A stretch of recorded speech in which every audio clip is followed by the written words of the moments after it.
Olá, meus queridos alunos e comunidade em geral. Então, no vídeo de hoje nós vamos tratar do capítulo 3 da Estrutura das Revoluções Científicas, o livro de Thomas Kuhn, este livrinho aqui, cujo título é A Ciência Normal como Resolução de Quebra-Cabeças, ou seja, por que Thomas Kuhn entende que a ciência normal é uma resolução de quebra-cabeças? O que está por detrás, digamos assim, nessa concepção de que a ciência seria uma atividade de solucionar problemas ou solucionar quebra-cabeças? Então, aqui tem um ponto bastante interessante, muito característico da filosofia kuhniana, que é a forma como Thomas Kuhn entende a atividade científica do período de ciência normal, que é solucionar problemas, solucionar quebra-cabeças.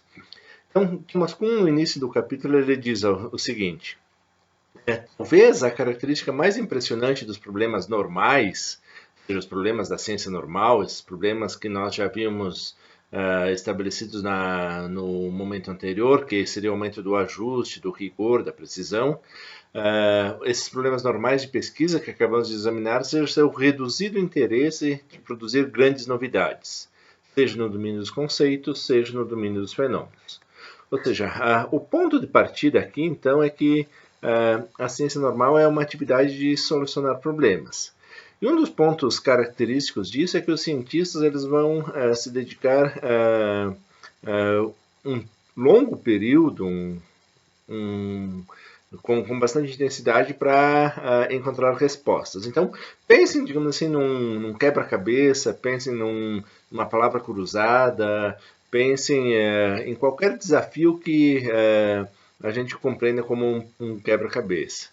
Então, essas investidas na resolução dos problemas vão fazer o quê? Vão desafiar, acima de tudo, os cientistas, os pesquisadores. Então, e Thomas Kuhn aqui ele é bastante cruel, porque nesses desafios que a gente tenta solucionar, seja jogando xadrez, seja tentando solucionar o cubo mágico, seja as palavras cruzadas, o fracasso em solucionar esse problema não é do paradigma, mas é, acima de tudo, daquele que está buscando a resposta. Então, aqui Thomas Kuhn ele diz, olha, o fracasso na resolução dos problemas científicos não se deve ao paradigma, mas sim ao próprio cientista que não teve engenhosidade, que não teve habilidade, que não teve essa capacidade de fazer o quê? De encontrar as respostas adequadas. E nesse sentido, resolver um problema de pesquisa normal é alcançar o antecipado de uma nova maneira. Ou seja, a resposta já está prevista, só que ainda não sabemos, ainda não temos, digamos assim, os elementos adequados. Assim como num cubo mágico, se a gente tenta, quando a gente procura a resolução, nós já sabemos que, olha, existe uma resolução, só que nós ainda não sabemos como exatamente chegar. Então, isso requer, digamos assim, essa busca pelo já antecipado, isso requer a solução de todo um tipo de complexo quebra-cabeças, tanto instrumentais, conceituais e matemáticos. Então, o cientista normal ele passa a ser compreendido como um grande perito na resolução de quebra-cabeças. Então, o cientista aqui normal ele é entendido como um grande perito, como um grande especialista. Por quê? Se a gente voltar algumas aulas atrás, a gente vai ver que a finalidade do cientista era fazer o que? Era concentrar seus esforços em um conjunto de problemas bastante restritos. E se afastar, digamos assim, daqueles problemas fronteiriços, aqueles problemas que pudessem ser oriundos de outras áreas. É fazer o quê? Dedicar a um conjunto específico de problemas. E esses problemas seriam entendidos como quebra-cabeças, ou seja, então o cientista é alguém perito, é alguém qualificado, é alguém, digamos assim, especialista, é um mestre na resolução desse tipo de problemas. Então, o cientista passa a ser entendido como sendo alguém qualificado, alguém preparado, alguém já instruído, alguém capacitado para fazer o quê? para lidar com esse tipo de problemas. Por isso que isso é ciência, por isso que essas áreas elas têm apresentado progresso, elas têm apresentado descobertas bastante interessantes. Por quê? Porque são feitas em relação por especialistas, por alguém que passou por um processo de iniciação científica que aprende a ver, compreender e explicar o mundo de uma forma bastante peculiar. E Thomas Kuhn diz, olha, os termos quebra-cabeça e solucionador de quebra-cabeças colocam em evidência vários temas que adquiriram uma importância crescente nas páginas antecedentes da estrutura das revoluções científicas. Por quê? Porque quebra-cabeça indica, no sentido corriqueiro em que empregamos o termo, aquela categoria particular de problemas que servem para testar nossa engenhosidade ou habilidade na resolução de problemas. Ou seja, então, um quebra-cabeça ele vai fazer o que? Ele vai desafiar, acima de tudo, aquelas pessoas que se dedicam a esse problema. E, acima de tudo, só é um quebra-cabeça, ou para ser considerado um quebra-cabeça científico, ele precisa fazer o quê? Ele, de antemão, ele precisa ser dado, digamos assim, ter assegurado uma solução. Então, voltamos lá a um quebra-cabeça, ao cubo mágico, por exemplo. A gente já sabe que existe solução. Se não existisse solução para a gente encaixar as peças do cubo mágico, isso não seria um quebra-cabeça, isso seria, digamos assim, um conjunto de problemas aleatórios que não se configuram dessa forma. Então, é um quebra-cabeça científico quando que você já tem o quê? Você já tem uma estrutura para a resolução desse problema. Essa estrutura envolve o que? Envolve regras, envolve métodos. Você já sabe, por exemplo, que você uma das regras, por exemplo, para você solucionar o cubo mágico é você fazer o que você tentar deixar todas as cores do mesmo lado. Então, digamos assim, você não pode desmanchar as peças do cubo mágico, você não pode sabotar, ou seja, pintar simplesmente as cores de cada lado e dizendo que solucionou o problema. Ou seja, existe um conjunto, digamos assim, de mecanismos que permite você fazer o quê? Solucionar o problema a partir do quê? A partir dessa investida, a partir dessa abordagem. Metodologias esotéricas ou extravagantes, elas não são aceitas nesse momento. Por quê? Porque tudo aquilo que você precisa para trabalhar, para encontrar as respostas, já são dadas por esse acordo coletivo que é dado, acima de tudo, pela noção de paradigma. É o paradigma que fornece esses elementos básicos, esses elementos essenciais para você conseguir solucionar o quebra-cabeça. Então, segue Thomas Kuhn. Já vimos que uma comunidade científica, ao adquirir um paradigma, adquire igualmente um critério para a escolha de problemas que, enquanto o paradigma for aceito, podemos considerar como dotados de uma solução possível. Ou seja, o paradigma então vai fornecer os problemas e, ao mesmo tempo, uns instrumentos, as ferramentas que você poderá utilizar para fazer o quê? Para solucionar esse problema. Numa larga medida, esses são os únicos problemas que a comunidade científica admitirá como pertinentes, como científicos e encorajará seus membros a resolver. Ou seja, e aí aqui vem um ponto importante, porque o paradigma, além de marcar, ele vai dizer, olha, somente esses problemas aqui são importantes, somente esses problemas aqui merecem ser estudados, merecem ser discutidos por esta comunidade. Mas e todos os demais problemas do mundo? Os demais problemas do mundo, ou criam-se novas comunidades científicas, ou desenvolvem-se novos paradigmas, ou não são considerados, digamos assim, problemas científicos. Ou seja, são problemas de outras naturezas, são problemas, digamos assim, que não recaem, digamos assim, sobre o rótulo de problemas científicos. Então, uma comunidade científica tenderá a fazer o quê? A solucionar um conjunto específico de problemas. Os físicos, os químicos, os biólogos, os astrônomos, ou seja, todas essas comunidades e subcomunidades vão lidar com o quê? Com problemas bastante específicos. Mas e os outros problemas do mundo? Os outros problemas do mundo que outros profissionais busquem solução, busquem respostas. Então, essa demarcação ou esses outros problemas, mesmo que muitos dos que eram anteriormente aceitos, passam a ser rejeitados como o quê? ou como metafísicos, ou como sendo parte de uma outra disciplina. E aqui não tem problema algum, digamos assim, para Thomas Kuhn a gente ter um recorte teórico, metodológico bastante rigoroso. Por quê? Porque isso vai forçar com que os cientistas façam descobertas mais profundas, mais específicas do que se estivesse, digamos assim, lidando com problemas gerais. Então isso também a gente já conversou um pouquinho na aula anterior. Ainda assim, muitos problemas podem ser rejeitados como demasiados problemáticos para merecerem o dispêndio do tempo. Ou seja, então nem todo problema ele se configura como um problema científico. Por quê? Porque às vezes pode ser muito problemático, às vezes a gente não tem os recursos teóricos nesse momento, a gente não tem instrumental técnico para esse momento, a gente não tem condições de fazer o quê? De solucionar os devidos problemas dessa forma. Um exemplo. Nós gostaríamos de ver a possibilidade de viajarmos na velocidade da luz. É um problema? Sim, é um problema. Temos condições de responder? Ainda não, ou seja, o avanço do conhecimento da humanidade, o desenvolvimento tecnológico ainda não nos permite lidar com esse tipo de problema. Então, é um problemaço, diríamos até, é um problema, digamos assim, que foge à nossa alçada nesse momento. Então, deixamos de lado, estamos cientes que é um problema interessante, mas as outras gerações talvez possam lidar mais adequadamente com esse problema. Então, nesse sentido, então, problemas que estão fora da alçada de uma determinada comunidade científica, ou até mesmo muitos problemas sociais que são relevantes, mas não redutíveis a um quebra-cabeça, pois muitas vezes não são adequados.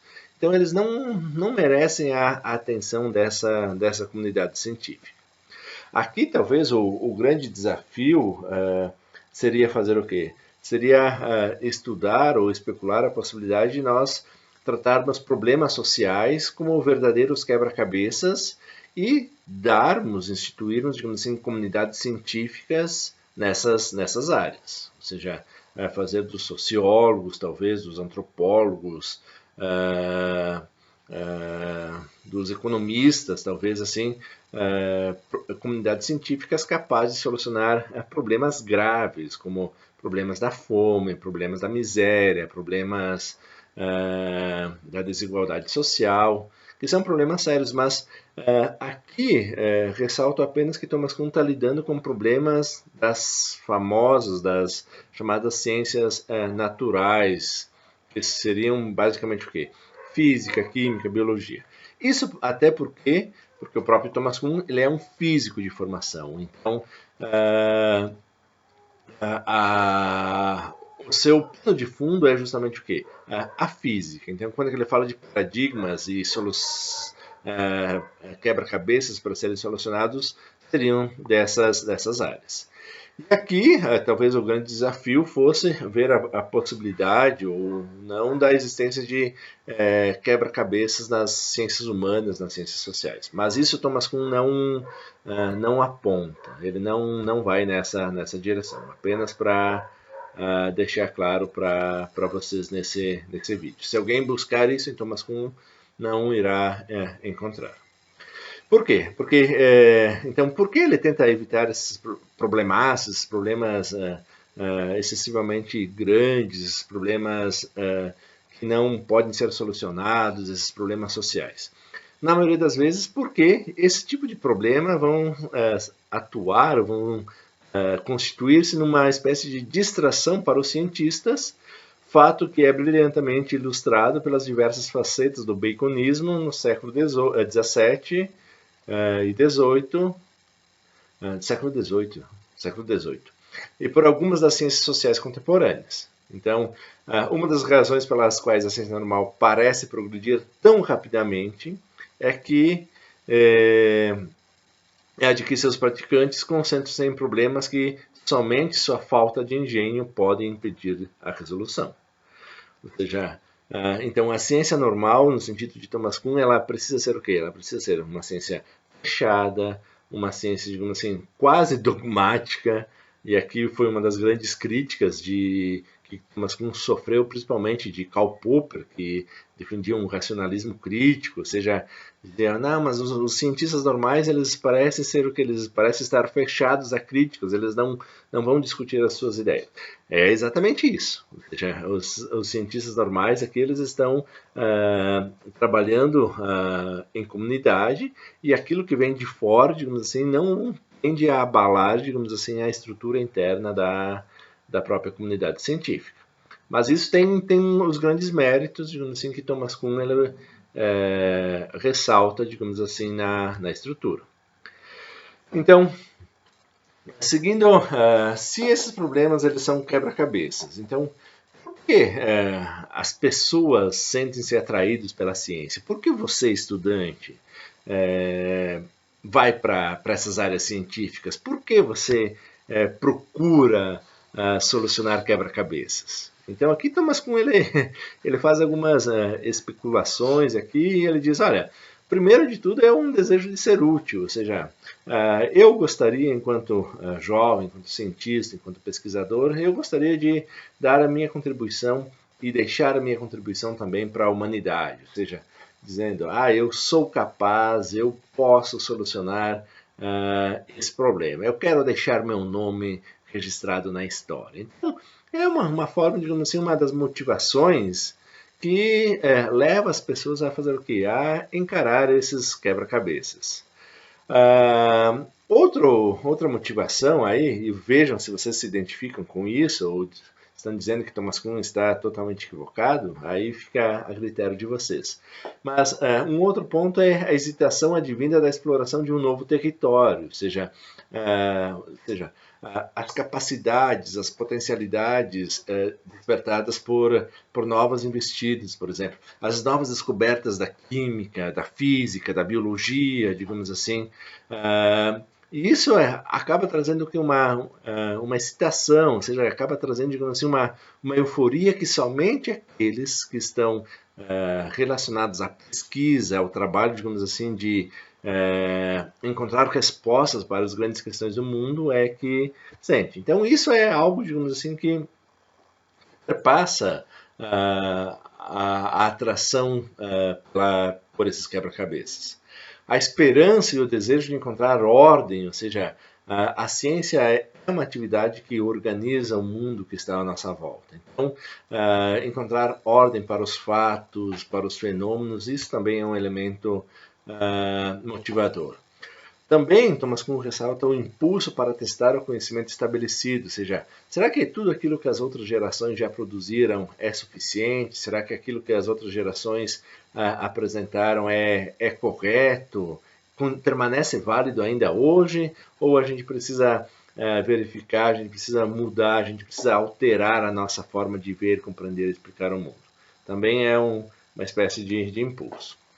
E aí, vejam vocês que ele não ressalta o desejo de ser milionário, de querer fama, prestígio, coisa. Não, aqui são muito mais motivações epistêmicas, ou seja, muito mais motivações de querer contribuir, digamos assim, com a humanidade, de querer contribuir com o conhecimento científico. Muito mais um espírito de coletividade, um espírito, digamos assim, comunitário para fazer o quê? Olha, tem uma motivação, digamos assim, e aí poderíamos talvez voltar ao velho e bom Aristóteles que diz, olha, o homem tem por natureza o desejo de conhecer, ou seja, nós queremos encontrar respostas, nós buscamos, nós somos ávidos por tentar ordenar o mundo de diferentes formas. Já ordenamos o mundo lá atrás através da mitologia, através da religião, e agora, digamos assim, que estamos na era científica, nós procuramos ordenar este mundo cientificamente. Ou seja, por quê? Porque as respostas apresentadas pela ciência são as melhores respostas. Embora existam alguns otários e imbecis aí que duvidem disso, mas não é essa o propósito, ok? Então, na sequência, o que incita ao trabalho, digamos assim, o que motiva, o que cativa o trabalho, digamos assim, na ciência normal, é a convicção de que, se for suficientemente habilidoso, conseguirá solucionar um quebra-cabeça que ninguém até então resolveu, ou pelo menos não resolveu tão bem. Ou seja, aí está uma grande satisfação. Ou seja, ninguém solucionou esse quebra-cabeça, ou ninguém solucionou esse quebra-cabeça de uma forma tão elegante, tão rigorosa, tão simples, tão rápida, tão eficaz quanto a gente. Ou seja, muitos dos grandes espíritos científicos, então, dedicaram toda a sua atenção profissional a complexos problemas dessa natureza. Em muitas situações, os diferentes campos de especialização nada mais ofereceram do que esse tipo de dificuldade. Nem por isso, esses quebra-cabeças passam a ser menos fascinantes para os indivíduos que a eles se dedicam com aplicação. Ou seja, a ciência tem seus atrativos. A ciência, digamos assim, cativa as pessoas das mais diferentes formas. Então, bom, vocês, estudantes aí, tanto de ciência, de filosofia, das mais diferentes áreas, quem está assistindo esse vídeo tem uma cativação, ou seja, por que nós queremos conhecer, ou seja, por que nós queremos lidamos com problemas físicos, químicos, biológicos, problemas da área da saúde, por exemplo, e por que nós ainda lidamos com problemas humanos, problemas filosóficos? Por que a felicidade ainda é uma questão filosófica interessante? Por que a morte é um problema filosófico interessante? Por mais que tenham sido apresentadas várias e várias respostas para isso. Por que a liberdade ainda instiga, digamos assim, reflexões filosóficas das mais diferentes espécies? Então isso é um ponto, digamos assim, que esse desejo passa a ser o quê? Passa a ser um elemento importante que cativa, que atrai, que incita, digamos assim, e é uma das molas propulsoras, digamos assim, do desenvolvimento tanto científico quanto do desenvolvimento filosófico, essa inquietação que há em nós. Então, vamos lá. Para Thomas Kuhn, para ser classificado como quebra-cabeça, então, para que um problema, para que uma questão seja considerada um quebra-cabeça, não basta a esse problema possuir uma solução assegurada, ou seja, deve obedecer a regras que limitam tanto a natureza das resoluções aceitáveis, como os passos necessários para obtê-las. Ou seja, então, algo é um quebra-cabeça, primeiro, porque tem uma solução assegurada. Só que isso não basta. Precisa ter o quê? Precisa ter um conjunto de outras instruções que permitem você solucionar adequadamente esses quebra-cabeças. Então, por exemplo, pense num tabuleiro de xadrez. Ou seja, o tabuleiro de xadrez, a meta é você fazer o quê? Você capturar o rei do adversário e dar um checkmate. Ou seja, talvez a meta principal é você dar um checkmate. Só que não basta dizer isso, que é preciso dizer, olha, os peões possuem esse movimento, o cavalo pode andar em L, o bispo anda em diagonais, a torre pode andar, digamos assim, somente em linha reta. Você precisa dar, digamos assim, essas instruções e dizer quais movimentos são aceitáveis e quais movimentos não são aceitáveis. Então, esses problemas eles são dados, acima de tudo, por quem? Pelo próprio paradigma que já diz, olha, aqui temos um quebra-cabeça e aqui temos todo o referencial teórico e metodológico para solucionar esse problema. Se vire, ou seja, desafie-se, tente encontrar uma resposta adequada para essa questão. E, finalmente, então, num nível mais elevado, existe um outro conjunto de compromissos ou adesões sem os quais nenhum homem pode ser chamado de cientista. Ou seja, aqui vem um ponto importante, ou seja, por mais que existam regras, por mais que existam elementos que orientam esse trabalho coletivo, e voltamos lá nas aulas iniciais que, para Thomas Kuhn, a ciência é uma atividade coletiva, mas existem o quê? Além dessas regras que orientam as respostas desse quebra-cabeça, existem também compromissos ou adesões, ou seja, o compromisso ele não é reduzido simplesmente a regras.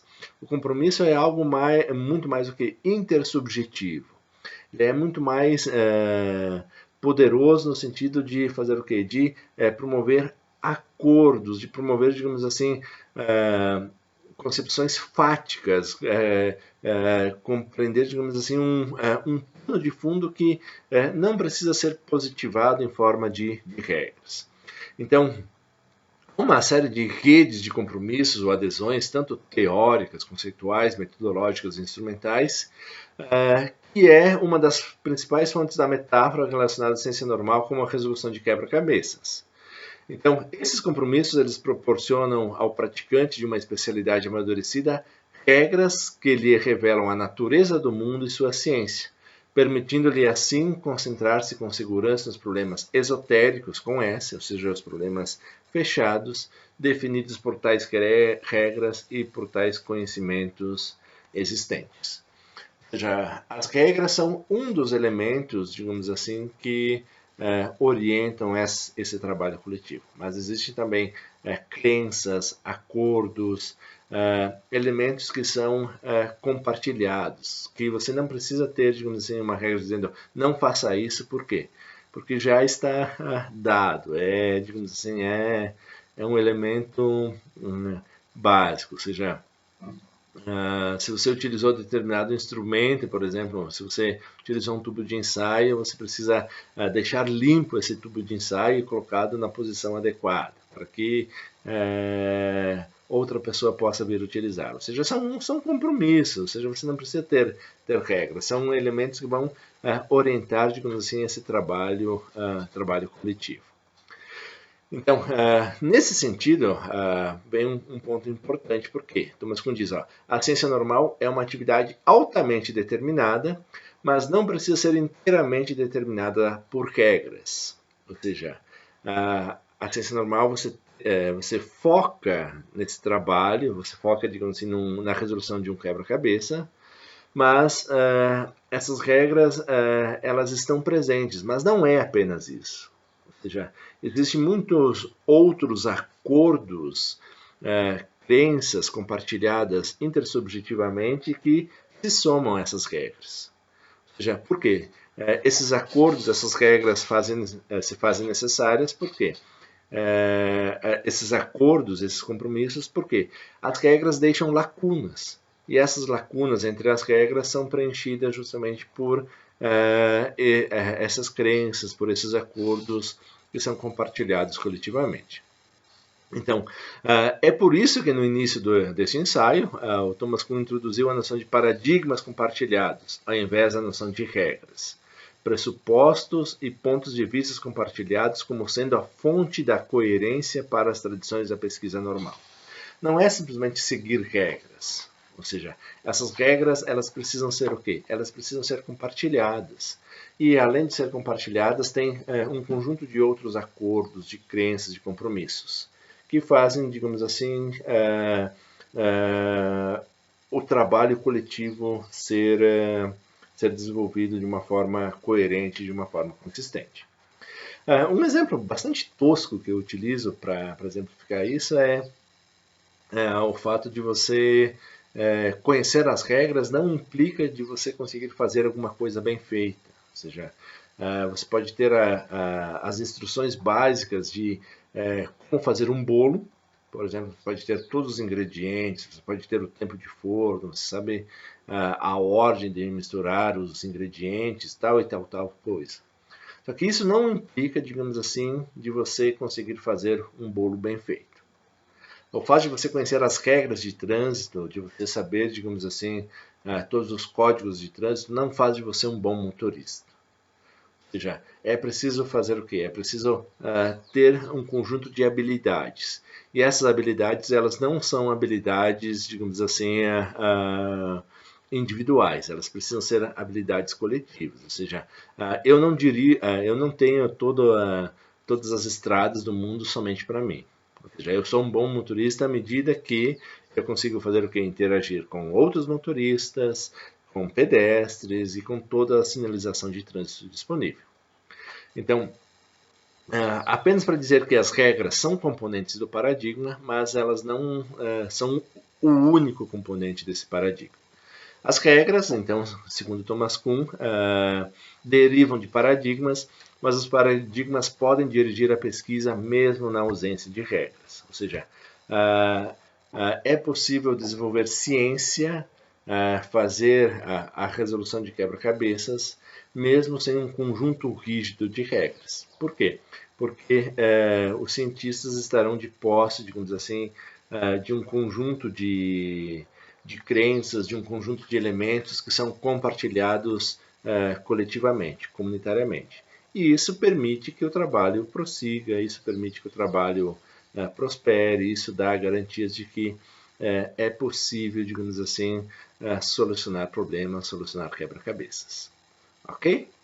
Então, em síntese, a ciência normal como resolução de quebra-cabeças para Thomas Kuhn é um ponto fantástico, porque pense assim, existe um problema, esse problema será, para ser um quebra-cabeça, ele precisa ter uma solução, para ter uma solução você precisa ter, saber mais ou menos o caminho para encontrar essa solução, esse caminho contém regras, mas não apenas regras. E todas as pessoas que fazem parte daquele paradigma são peritos, são profissionais, são elementos, digamos assim, são agentes qualificados, capacitados para solucionar esse problema de uma forma muito semelhante.